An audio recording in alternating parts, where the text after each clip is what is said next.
আমি একবার ছেলেবেলায় হারিয়ে গিয়েছিলাম। শহরটি ছোট, অলিগলি অনেক।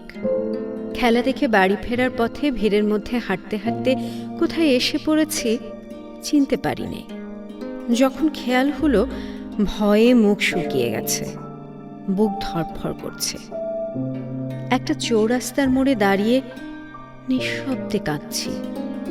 চোখের পানিতে শার্ট ভিজে যাচ্ছে, আর এদিক ওদিক ফিরে ফিরে দেখি এখন কি করি, কোন দিকে যাই।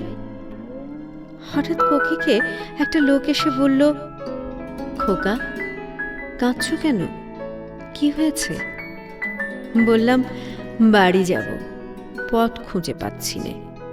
সেদিন সে আমার হাত ধরে অনেক অলিগলি ভেঙে আমাকে ঘরে পৌঁছে দিয়েছিল। সেই থেকে কত পথ পার হয়ে এলাম, ঘুরছি তো ঘুরছি। বয়স তো কম হলো না, কিন্তু সেই লোকটার দেখা আর পেলাম না। তরুণ বয়সে একদিন নির্জন সড়ক দিয়ে যেতে যেতে দেখেছিলাম একজন পৌরগোছের লোক রাস্তার একপাশে মাটি খুঁড়ে কি যেন একটা গাছের চারা লাগিয়ে পানি ঢালছে। তার সঙ্গে আর কেউ নেই, সে একা, প্যান্ট শার্ট পরা, খুবই সাধারণ পোশাক। লোকটা কি বন বিভাগের, কোনো সরকারি কি আধা সরকারি অথবা পৌর সংস্থার কর্মচারী? মনে হলো না। কৌতূহল হতে কাছে গিয়ে জিজ্ঞেস করলাম, পাশের জমিটা কি আপনার? সে বলল, না না, কেন বলুন তো? আমি বললাম, এখানে গাছ লাগাচ্ছেন কিনা তাই।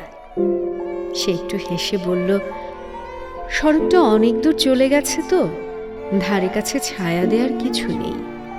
গাছটা বড় হলে তার নিচে পথচারীরা একটু জিরিয়ে নিতে পারবে। আশেপাশের রাখালেরা এসে বসতে পারে, খেলতে পারে, গুড়িতে হেলান দিয়ে বাঁশি বাজাতে পারে। চারদিকের পাখিরা এসে বসবে, গান করবে, বাসা বাঁধবে, এই আর কি।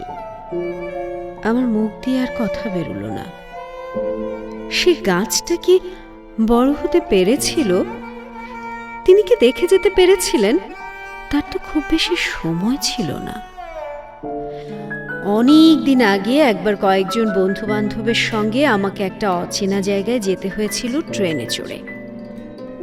হঠাৎ চোখে পড়ল একটু দূরে বসা কে একজন অচেনা লোক আমার দিকে অপলক চোখে চেয়ে আছে। তার সারা মুখে নিঃশব্দ হাসি, ঠোঁটের আলো এসে বসলো আমার পাশে, হাত রাখলো পিঠে, একটু চাপড়েও দিল। ট্রেনের ঝাঁকিতে বোধহয় একটু ঝিম ধরেছিল। লোকটা কখন নেমে গেছে দেখিনি। এমনি করে যা পেয়েছি সব হারিয়ে যেতেই থাকবে।